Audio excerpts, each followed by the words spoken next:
Hey guys, my name is Dennis, and today I'll be showing you how to make a simple blueberry mango sorbet. So first up, we're going to get a container, and this is where we will be putting in our frozen berries and our frozen mangoes. Now it's time to mix in some liquid. I'm using a yogurt drink. You can easily swap the yogurt drink with milk. Now it's time to mix everything in. I'm using a hand blender. Push everything in.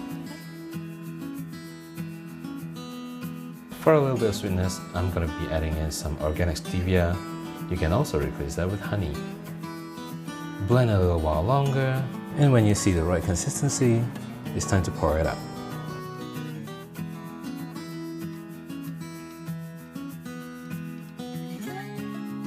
Simple and delicious. And there you go, a simple little dessert that you can do at home with minimal ingredients.